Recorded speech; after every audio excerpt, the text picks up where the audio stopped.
But for now, we have our final session, and I'm delighted to be able to introduce Nicholas Gruen, the CEO of Lateral Economics. Nicholas has a distinguished career in public policy, both as an economist and as an entrepreneur, and as a commentator and an advisor. So we'll be talking about evidence-based policy and its conundrums, and I hand to you, Nicholas. Thank you, Denise. Okay, so this is sort of what I made out of 6 years in a sense. This is, what I made out of 6 years at Taxi, and you've heard a little bit about Taxi from Matt earlier this morning, he tells me. But I guess I when I joined Taxi, I went from being a tragic liberal, which is the poor will always be with us, we ought to be generous to them, but it won't make much difference, to someone who thinks that properly designed policy can make a reasonable difference, although Tony Abbott is right, I'm afraid to say. The poor will always be with us. We can't get this 100% right, but we can do it a lot better than we're doing it. But people talk about evidence-based policy all the time, and a quick answer to the questions I've posed there: why is progress so slow?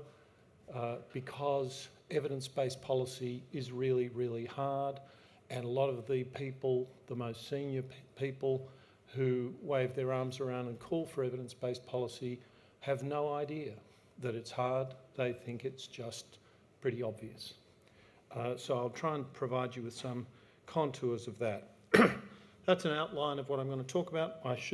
I'm trying to take about 40 minutes to do that. But if you want to throw jaffas, which is to say, if you want to interrupt me and dispute what I'm saying or ask me to clarify or anything else, then that's fine. So, evidence-based policy, we are in an age in which this should be the dominant image. Lord Acton said at the turn of the 20th century that rowing was the perfect preparation for public life because it enables you to go in one direction while you're facing in the other. And more, as our world becomes more and more complex, that's essentially what's happening. So here, the New South Wales government announced evidence-based policy with great fanfare, and they had an evaluation initiative. And some years later, the Independent Auditor General reported that it was largely ineffective. No information is provided on the performance of programs that have been evaluated. Bizarre, and you'll hear a little bit more about that. But that is the world that we are in. That is the world that we are increasingly in. We've just heard how good it is that the Productivity Commission has a bunch of recommendations on open data, on open licensing, on open research in 2017, and those largely echo the recommendations of a government inquiry I chaired in 2009, which was called the Government 2.0 Task Force, and all of the significant recommendations were the same and were accepted. So focus on that. Those recommendations were essentially accepted 8 years ago. And here we are, they've been made again. It seems that amnesia is an important precondition to being a senior person, because if you are not that, if you're not amnesiac, you might tell a rather more scary story, that we are suffering from serial amnesia, and the heroes that happen to be at the top of the tree in the next generation may not have the answers. They may be just reciting the mistakes of the previous generation. So what do you think this is a picture of? I usually get two answers. Yeah, everyone thinks it's the brain. It is what it kind of you first thought it was, which is a river delta. And my point with the picture is to say that this is an incredibly important and ubiquitous pattern in human and natural life. Here is a tree. and it has the same structure. So this is a big deal. And of course this, if this is a social organisation, it poses all kinds of governance issues. And here is a diagram. I won't tell you what the diagram is because we can just make it a generic diagram, and it could be any number of things. So this is the next part of my little talk. What is this person doing? Come on. Sorry, playing golf, wrong. Sorry. Spoiling a good walk in the countryside. Iffy. That person is not playing golf, that person is practicing golf. And I recently thought of using terms which initially turned up in philosophy from Gilbert Ryle in 1969 about thin and thick description, and was picked up by anthropologist Clifford Geertz in 1971-72. And thick description is a description of something which leads you to some human understanding of it. It tells you something about context, about motivations, and so on. And it seems to me it's very worthwhile talking about the difference between thick and thin description in policy, thick and thin policy issues. Because there are lots of thin-ish policy issues, but here's the thing, we are incapable of talking about political or policy matters at a high political level without thinning them down into apparently thin problems. So that's my little representation of what a thin policy problem is, and some thin policy delivery questions are where top-down policy can work and we have some understanding of what we're doing. Tax and family benefit changes. The landscape has been naturalised, if you like. If you read Mr. Scott, I can't remember his first name, his book, Seeing Like a State, it is the history of the 18th and 19th century and how states came to build the first platforms, if you like, because internet platforms are places where the thick has become thin, has been systematised so that we can change a dial and everything changes. So tax and family benefits changes, student loans. We said, why don't we use the tax system to make income contingent student loans? We do something very similar with child support, taking it out of the ramshackle legal system and bringing it into a system that largely works. Stroke of the pen deregulation is a way in which top-down policy making works. Should we minutely regulate shopping hours? Maybe not. Cross. Should we have tariffs and so on? Maybe not. So that all works, and yet most policy is not like that at all. And these are the areas where we now have serial amnesia. These are the areas where there are endless major initiatives announced at high levels that have their counterpart in major initiatives that were announced 8 years ago, 4 years ago, 5 years ago, and on it goes. Another little thought occurred to me as I defined these two ideas of thick and thin policy is that ideologies are thin. There's nothing wrong with that. Issues are thick. So if we come up with an idea like income management in Indigenous communities, it's a simple idea, which is what we won't give you money in order for you to spend it on alcohol. Sounds like a good idea. Turns out it's more complicated than that, that any way that you introduce it has some major downsides and some upsides. User choice, diversity, core values, individual responsibility and collective responsibility. We throw these things around as if they are the answers to tricky problems in Katherine or in the outer suburbs of Sydney, where we have in particular places where families are failing, and we grab some of these things and off we go to Q&A and we have a good old ding dong about it. So that's the way I see things, and then we have something else which, if you detect a certain sinister tone, you're most welcome to. This is a close personal friend of mine, Adam Smith, writing over 200 years ago.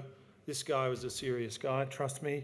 And this is a remarkable thing for a person who's known as a champion of wealth and privilege and so on, pretty much the opposite of the way he thought, that the disposition to admire and almost worship the rich and powerful is the most universal cause of corruption of our moral sentiments. Quite a statement. And think about that in our world of capillaries and arteries, because the thing is that the arteries are in some sense more important than capillaries. And the arteries in a bureaucracy or any kind of system are typically much more powerful than the capillaries. And so it is in our governments that this is replicated absolutely. And to put it simply, nobody with any ambition wants to go into delivery because that's not where the action is, that's not where the money is, that's not where the promotion is, that's certainly where the hazards are, because you can actually be in charge of something that goes badly wrong. But the policy architects that gave us vet fee help are happily rummaging their way through the hierarchy of the public service with nary a problem. In fact, I was at a conference in Ireland not so long ago where Yanis Varoufakis defined an establishment. An establishment is a group of people who create a problem and then insist that they're the only ones who can solve it. And here's this exactly the same kind of observation made from Canada. This is a completely ubiquitous phenomenon. I've taken to saying that it's like Marie Antoinette's hats, which is to say that quite mysteriously, although here it's not that mysterious, we can see the incentives that work here, but quite mysteriously we get caught up in global fashions. And certainly the global fashion for metrics, treating academics like lab rats in a Skinner box, has taken over the world. And it's just extraordinary how few universities and research organisations stand outside of that and say that's actually not our idea of how to do things, even when some of them have got $36 billion endowments and don't need any favours from anywhere. Really quite amazing. That was an aside, I guess. Marie Antoinette's hats, just think about it. So here we have a picture, and I'm just wondering what's going to come up next. There we are. And we have policy up here, and then we have delivery down there. And our problem, ladies and gentlemen, is that learning mostly needs to go upward. But we don't want to play that game. So that's our problem, and there's an anomalous delivery unit, which I'll tell you about later on. And this is what's happening to incentive structures. This is academia, and that blue line at the top is central administration. These are wages. This has happened in academia, has happened in business, of course, has happened in the bureaucracy, where the highest paid CEOs, I think it's true of the head of the Prime Minister and Cabinet, it's certainly true of the head of the Reserve Bank, are paid more than $1 million. And alongside this, with everybody heading to become their favourite artery, we have one area of dysfunction after another. There's here's regulation review, something I've talked about for a long time, and those are just a few quotes from that report that I quoted you earlier on. A nice top-down measure is called one in, one out, or one on, two off. For every regulation you have to get rid of two. Well, that's easily gamed. You get rid of regulation on how you need to maintain flax ropes on ships. You can get rid of a lot of those, which are not doing any harm. And the upshot is that, as you can see at the bottom there, legislative complexity increased under the program of one on, two off. In IT, endless policy. This is now a quote from a guy who was part of the Government Digital Service in the UK, which actually seemed to have made some progress with these issues by trying to focus on users, and by users they meant users, not departmental users, and so on. That's a nice little diagram of the relationship between average budget overshoot for IT and size of project compared with lower down the average construction budget overshoot. Clearly major problems in governance, but it also tells you where you would head if you would like to be, I think being at the top of these systems is a lot better than being at the bottom. Here's our PISA performance. This is a thick problem. How do you teach students? How do you educate students? A thick problem. And Australia is starting to, having done very well on it, is starting to do surprisingly badly on that thick problem. Health, here is the report actually this is from a speech by Peter Harris before he produced the report, which rehearsed a lot of our recommendations. But it really is quite, as he said, these are pretty disgraceful things. These are small things that go on that are completely dysfunctional and that we could agree are dysfunctional. And we heard earlier about CAL, Copyright Agency Limited, negotiating with libraries. Declaration of interest, I'm a patron of the Australian Digital Alliance, which Derek is involved with, and I think CAL are an evil, what's Ronald Reagan's? An evil empire. So there's the declaration of interest, but these issues, and it was good to see that some progress had been made, but it's an amazing idea of progress that you go into a room with the rent seekers and then say, please, can I have something? And that's been going on for decades, and a little bit has been given. But we know it's not good policy. We know that the policy arguments are much more strongly on the side of fair use than fair dealing. So we are, ladies and gentlemen, in a world which we used to look down upon and which we saw in foreign aid, which is the cult of announceables leaves us with lots of shiny assets which are then not maintained because maintaining assets is not announceable.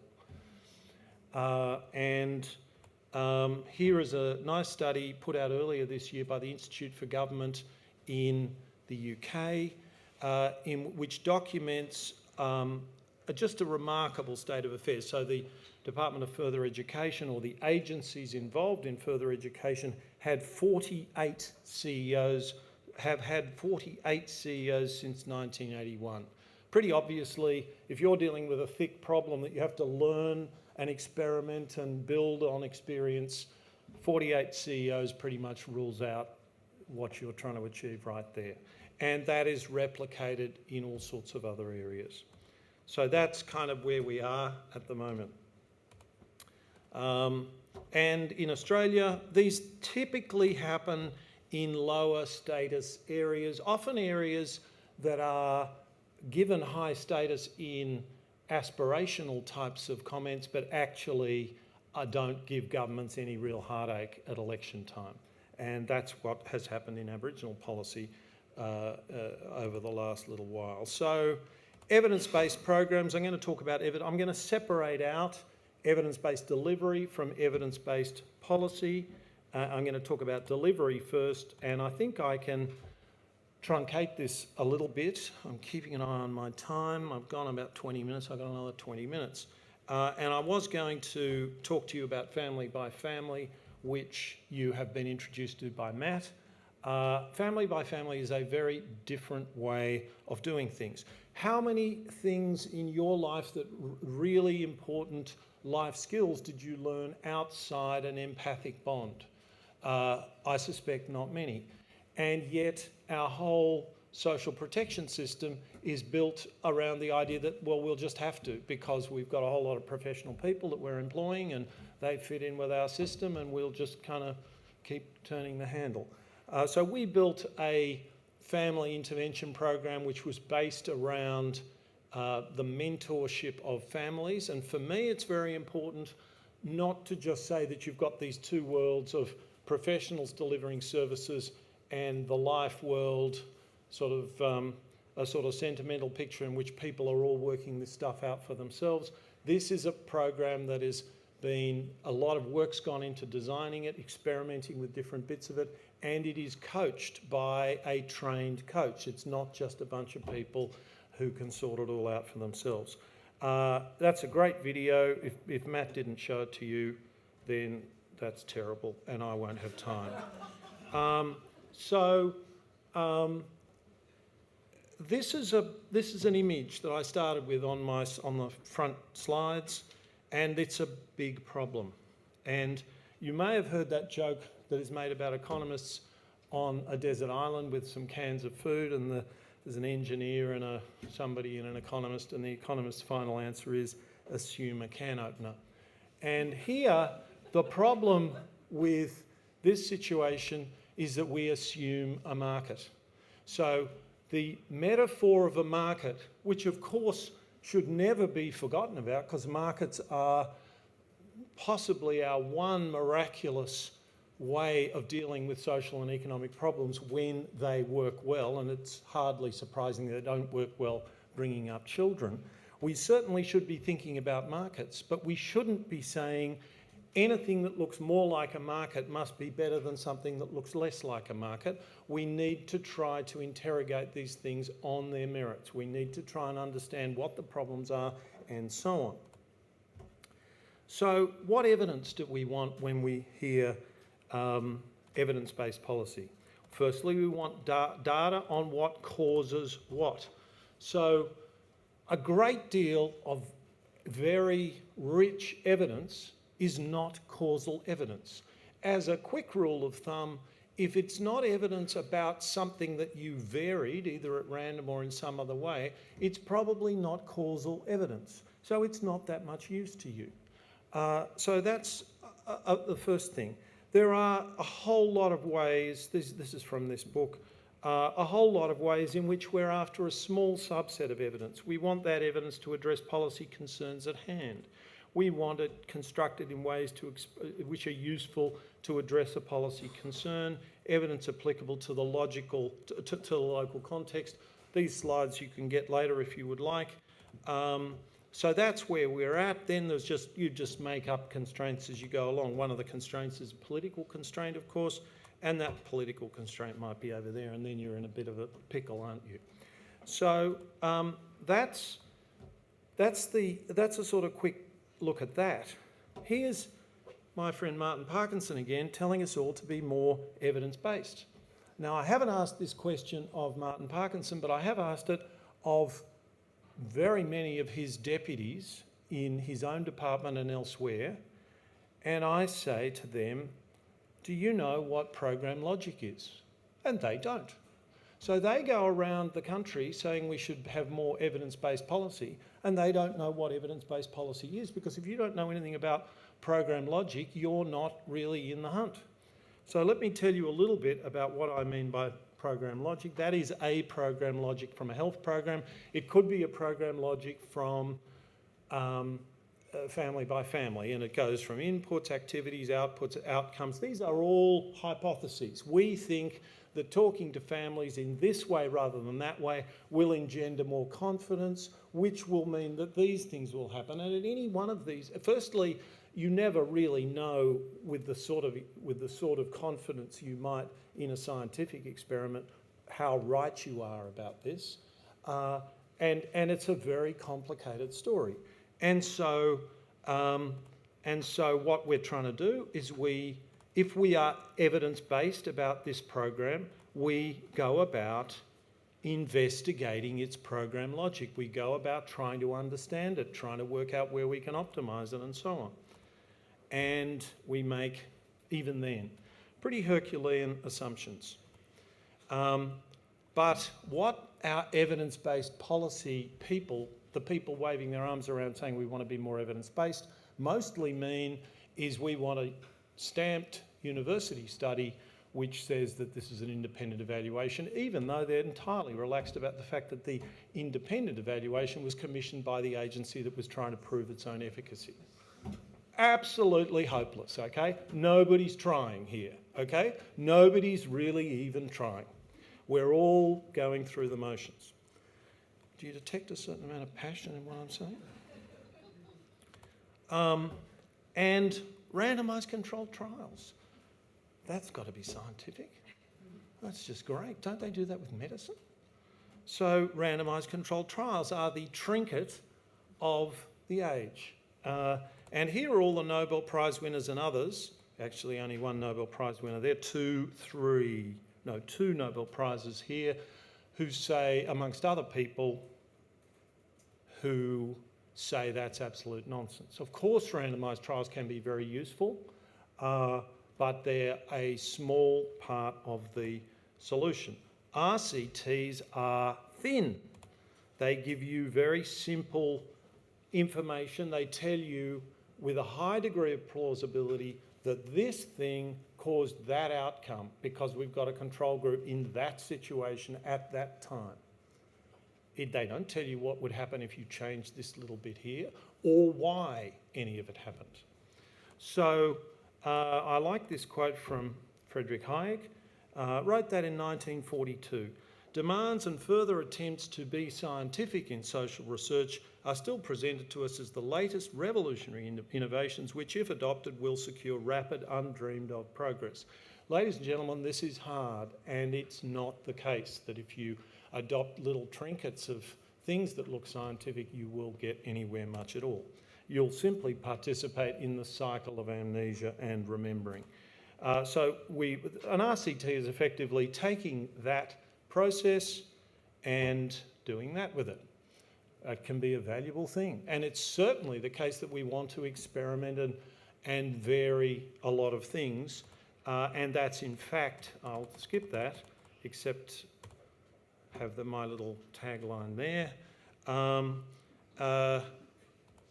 And say that university-funded reports, again, can be useful, but they're a very small part of this. And remember what Amazon and Google are saying, which is vary lots of things, find out what changes what, become knowledgeable about what you're doing, become knowledgeable and intentional about what you're doing.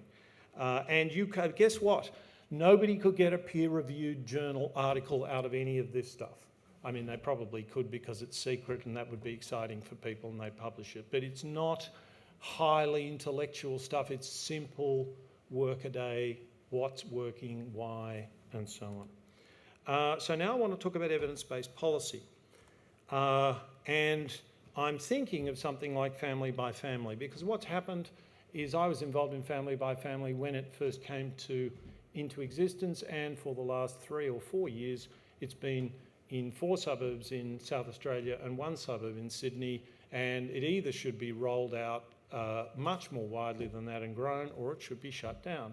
But of course our system has no way of really making any of those decisions. It's just a nice program that sits there. These are the things that I want to suggest to you are good things to have in evidence, and it's a nice list. Sorry, it's in red, it might be a bit hard to read, but it's a nice list. It's a nice illustration of how hard this is, because it's really hard to get evidence that meets all these criteria. And remember that story I told you about with this rogue outfit? Well, this is a little diagrammatic representation of an initiative in a particular state of Australia where the child protection system, it was decided it would be really good if we could reintroduce children who'd been taken off their parents back to their parents. That's a hard thing to do, isn't it? Because the parents haven't been too good the first time around, and what do we know about how they're going to be in the second time around? So around the state, as everybody took the instruction from on high, the success rate was 30% in the offices around this state. And there was lots of gnashing of teeth, of course. But one unit took this as a challenge, took it as a challenge to learn which children were more, where this would work better, where it would work less well. And over a period of time, they built a system in which they had an 85% success rate, up from 30%. But by the time they'd done that, the program this idea was largely discredited bureaucratically. So, of course, the whole thing was restructured. And, of course, that group that had managed to make a success of the program were disbanded. And the people up at the policy end never knew anything about it. And we discovered it in our investigations. I suspect that story, shocking as it is not that surprising to people who know how these systems work. So, institutionalising evidence-based policy. Anyone know what this crest is? It's from 1660. It's the Royal Society, and the motto is nullius in verba, except nothing by word, because it's a motto for the new scientific age of testing everything. And so, in a sense, what they're trying to do is they're trying to put new science on it, to use a modern cliche, on a level playing field with the installed base of science. And they're saying, I don't care who said it, I don't care if it was Aristotle, and if there's angels pulling the planets around, if I can't verify that, I'm not really interested. So the first thing that leads me to argue is that in this little part of the department, we should, because evaluation is a difficult thing, it's a really hard thing to do, and I don't want to propose myself as an expert in evaluation. I'm just an observer from outside and a respectful observer from outside, respectful of how much these people know. I think the way to do it is to have some kind of centrally funded, provision of evaluation, and it is also independent. So you now have a demarcation of incentives, one to perform, the other to report on what's happening and to know what's happening. And I think that's extremely healthy. It's trying to encourage self-transparency and, based on that, a larger kind of system transparency. And of course, if you look, this is Warren Buffett, you probably know that, and he has a term which is the institutional imperative, which he applies to his own world of business. And the imperative there is that businesses' imperative is to grow, not to use capital in the best possible way. And in government, there are institutional imperatives. I'm sure I'm not telling you anything you don't know. Here is a market responding to a new technology. This is the market for smartphones. Nokia is doing very nicely, and then a better technology comes along and Nokia starts making fewer phones because it can't sell them. And that's not what happens in family support. When you have a better way of providing family support, who's going to make that happen? So right there, you've got a problem. And again, I'm going to quote Peter Shergold, and this is part of the answer, just part of the reason why bits of innovation are happily funded on the edge of systems, but never really come to, again, to use a cliched word, disrupt the larger story. And here's our friend in a marketplace. Now consider family by family. I call that a human capital intervention, or a social capital intervention. And the thing about a social capital intervention is that it's like something which makes the body healthier. It radiates good things. A whole system becomes healthier. So in fact, if you think about the benefits that this generates, it's funded, if this thing works, it's funded, no it doesn't, it's funded within from a tiny part of the public purse that represents some of the good that it does. And, you know, it's perfect, you know, some of the benefit is private, so that's fine, that accrues to people. Much of the benefit is social and hard to understand how you could ever fund that. Some of it's within the portfolio. It has a, family by family has a, it would seem, a strong effect on domestic violence, but it's not funded from domestic violence, and then there are all these extra portfolio effects. Now, while I was at Taxi, I had this expression which was family by family as a platform, because we noticed that a lot of children were not diagnosed with autism spectrum disorder, but there are a lot of autism spectrum disorder units around the outer suburbs where you can take your kids and nobody does.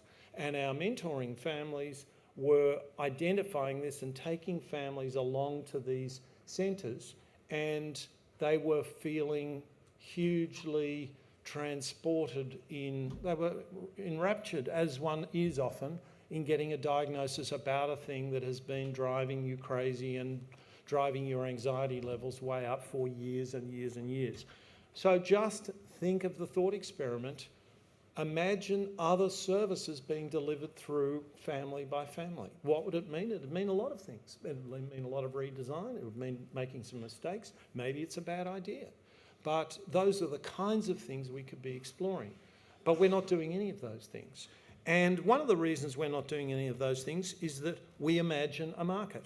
We imagine that all of these things are known product categories, so we can either privatise or corporatise and then just sit there looking at the dashboard and say, I'll have more of those because those things work, and we'll have less of those things because those things don't work, even though that's not even what we do.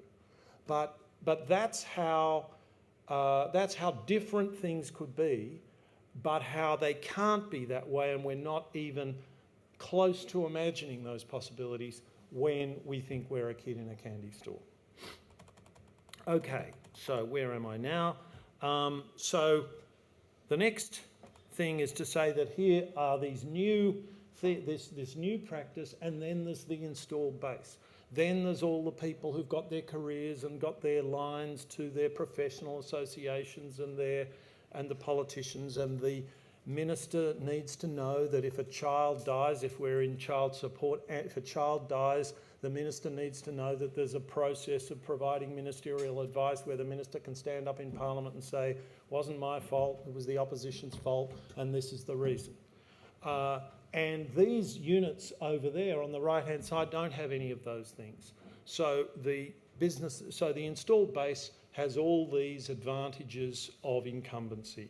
So what I would like to see is that evaluation occurs independently on a level playing field between the new and the old. We have been, our friends in Canada there's a group of evaluators, and I guess the science of public choice would suggest that there's no surprises in this. Evaluators have come out with an advocacy for an evaluator general, and they don't think the Auditor General can do that job, and neither do I, because an Auditor General is a compliance-focused officer. An Auditor General is a top-down kind of deliverer of services. And what I'm proposing, and this is a little different to the Canadians, I'm proposing this idea of separation of knowing what you're doing with doing what you're doing.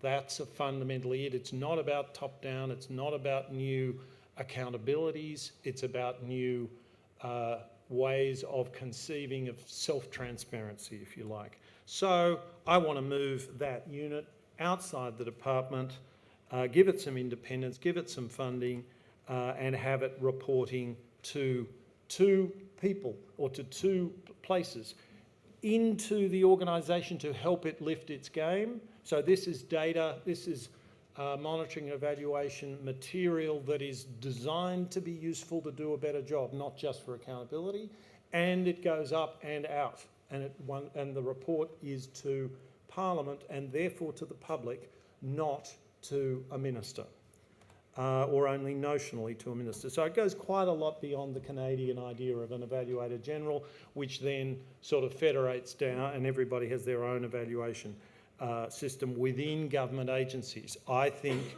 we should separate out these two things, and the way in which I define those two systems is these are systems for the direct provision of public goods, and we have lots of them. They deliver things like integrity, the Auditor General. We don't have a different minister coming in and saying, I'm going to tell the Auditor General to do a whole lot of different things. The Auditor General does the same thing no matter what party is in power. The Auditor General, the Ombudsman, with information we have the ABS. Knowing what we're doing and understanding policy choices, we have things like the PC and now the Parliamentary Budget Office, which the opposition or the Shadow Treasurer, Chris Bowen, has for a long time argued should be where we do our budget forecasts from. Why wouldn't you do that? Why isn't the working of the public service on budget forecasts and what different things cost, why isn't that a public good available to us all rather than secretly handed to the Treasurer and then massaged for the benefit of others? And then we have competitive provision on which our Westminster system works, and that remains necessary for delivering services and also for making choices, advising the Minister, you could do that. We think it would be best if you did this for these reasons. And it's also appropriate that that be secret to some extent because of the hysterical nature of our media. So that's a list again of the good things to have. And the one thing I want to say here is, while I've painted a big picture, you don't have to start big, because of course if you want to think I'm just saying we have to do what I say here, well, no one's going to do it. So there are lots of small ways to get going on this. I've sort of shown you how by starting within a department and separating out the idea of evaluation and delivery. And so essentially that's the message as far as growing this. Anyone can do it. I think we should identify some priority sectors. I gave a similar lecture at LSE recently, and the UK have got things like a loneliness agenda, which we could do with, and they're trying to focus more directly on well-being, which we should also do. But those are two somewhat nationally distinguished agendas. And you could set some system targets and then ask for independent reporting on them in, say, 3 years' time by the Auditor General to try and get over the amnesia problem. So that is what I have to offer you, and you are welcome to take a copy of those slides and do whatever you wish with them, including misrepresent them in any way that a media outfit would. Feel free to. And that is the end of what I have to say, and I'm very happy to take questions.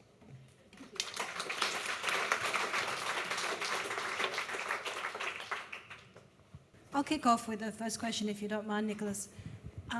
We've heard throughout the day about the tension between optimism about joined-up government, joined-up solutions, and a pragmatic understanding of where government policy, research and infrastructure are fractured and in some instances broken.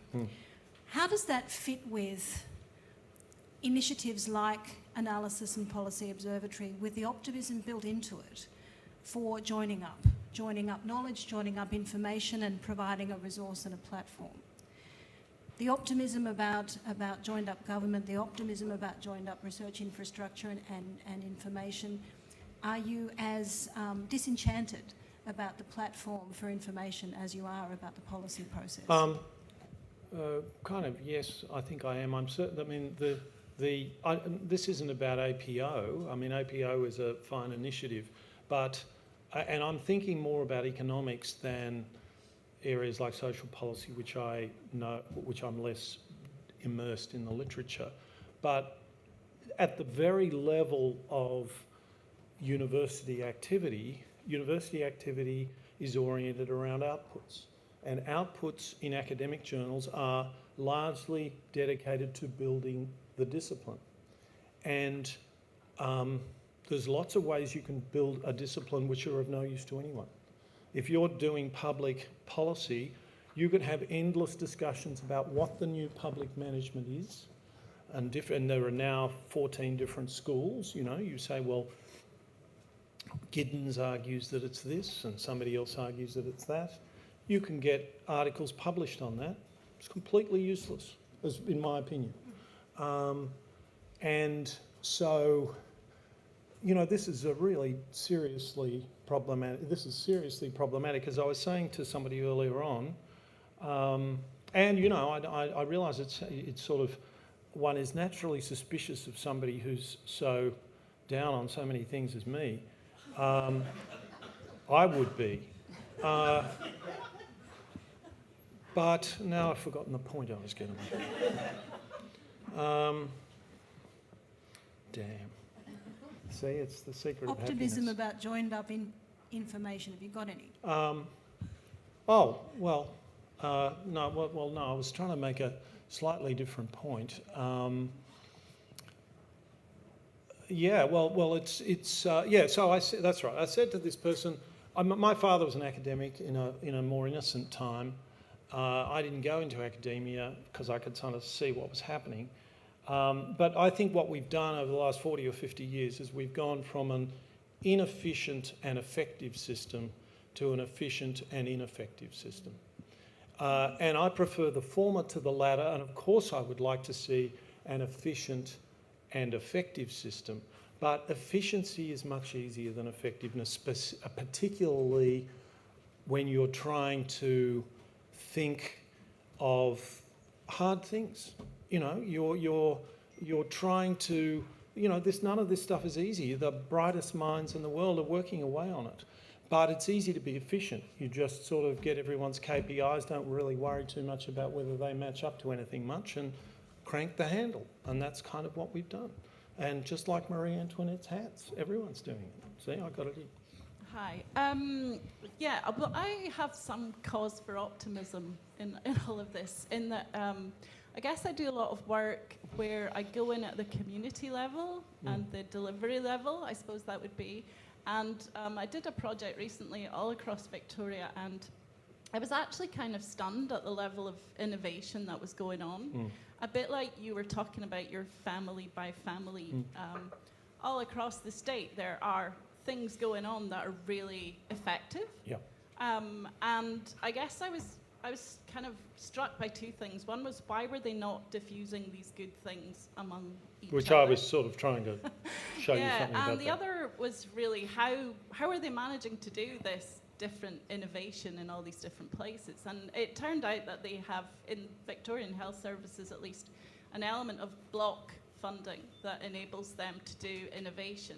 And so, to me, that was a really significant thing. It allowed them to do place-based things in terms of what they thought were the local priorities.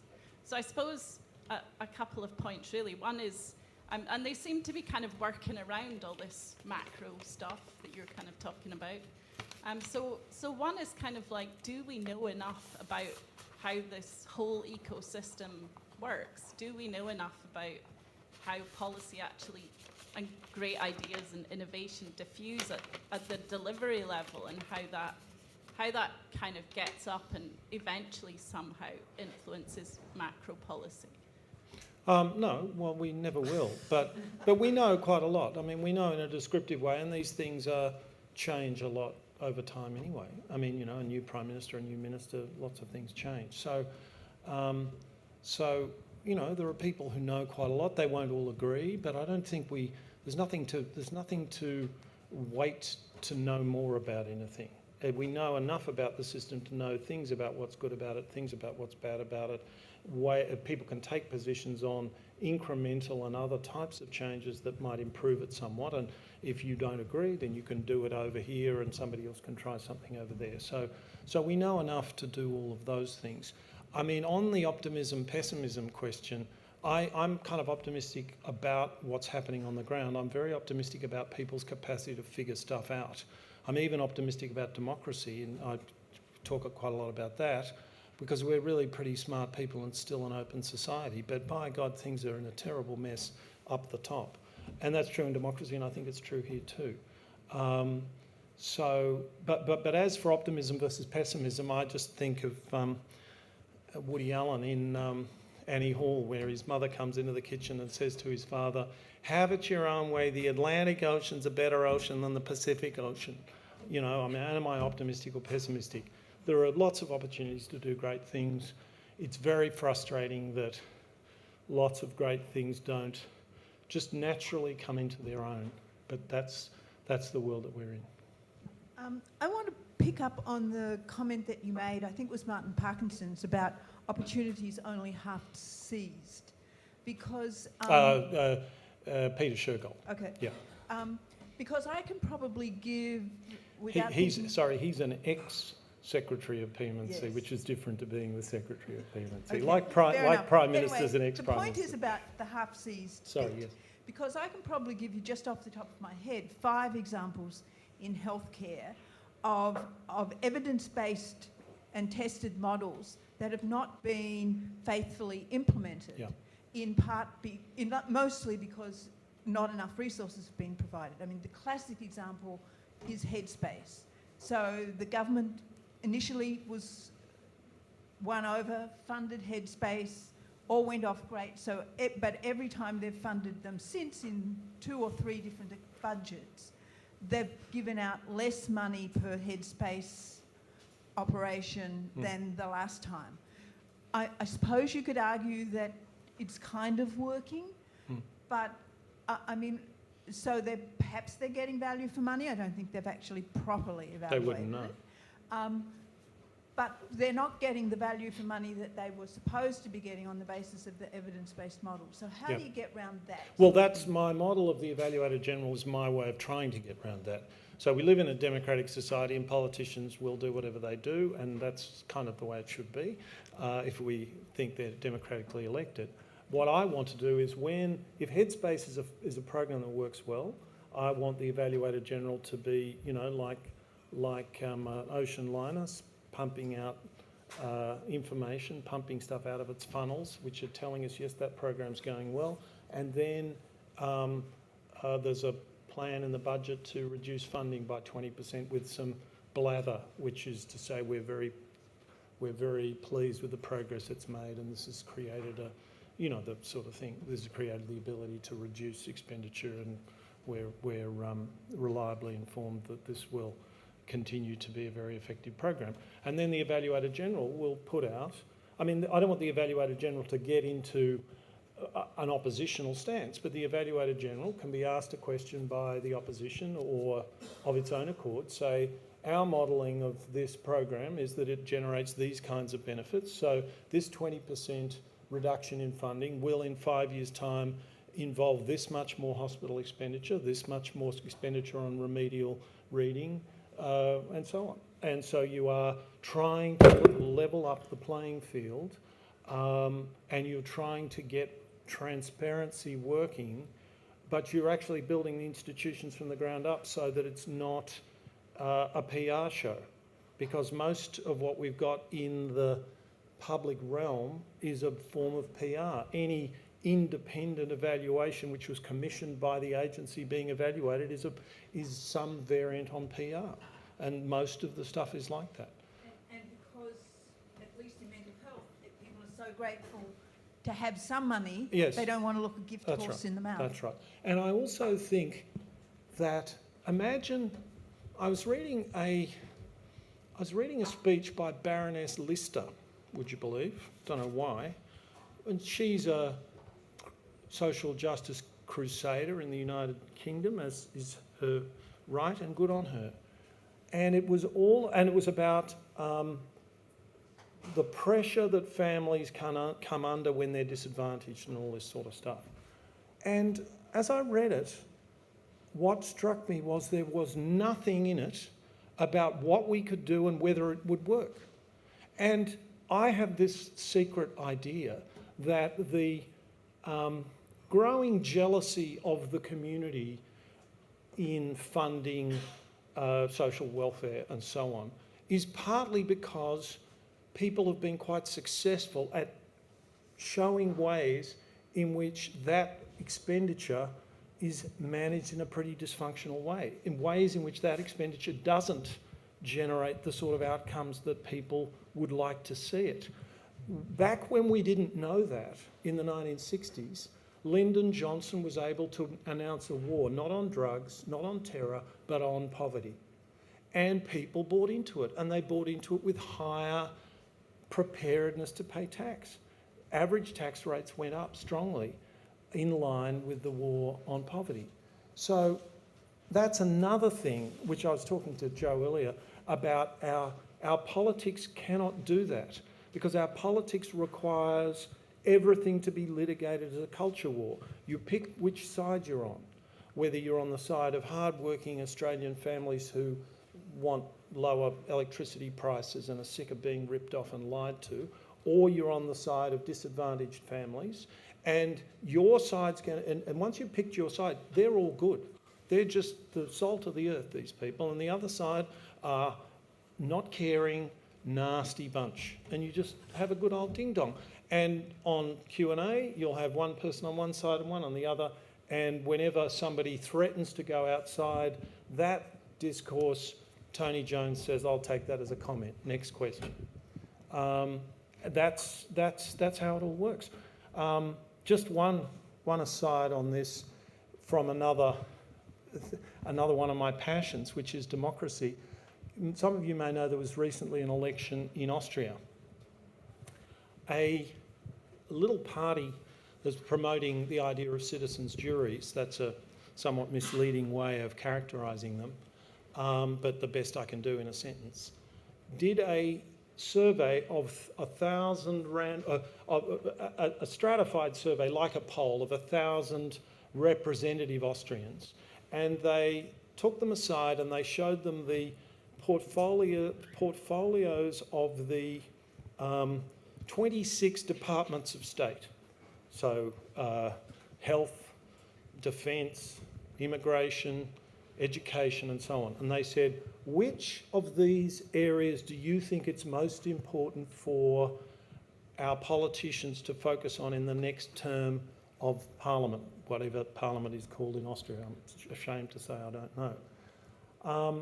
And the answer, and guess what came first in that calm survey?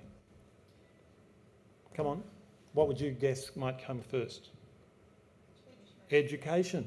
It was education. Most people guess education. That's what came first. Immigration came fourth. The election was held on immigration because you can't sell newspapers talking about education. There's no culture war in it. Well, there's a bit of a culture war, but it's not exciting enough.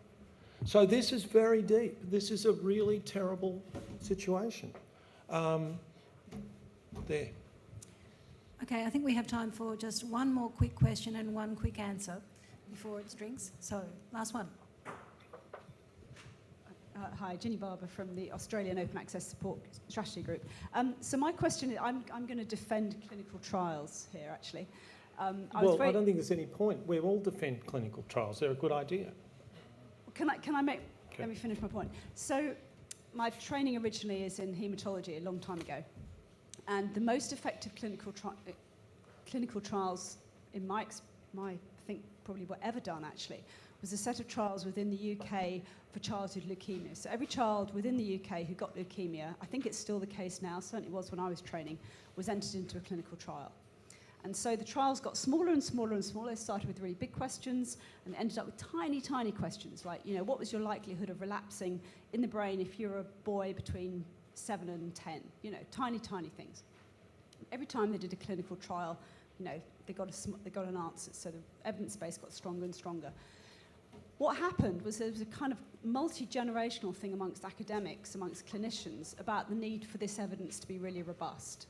And it was kind of within the culture. So my question to you is, I absolutely agree, it's individual clinical trial, too small. How do we replicate that within the public policy sphere? Because that's what leads to great evidence in whatever sphere it is. And I've never seen that in any other setting, except actually in one other area of medicine.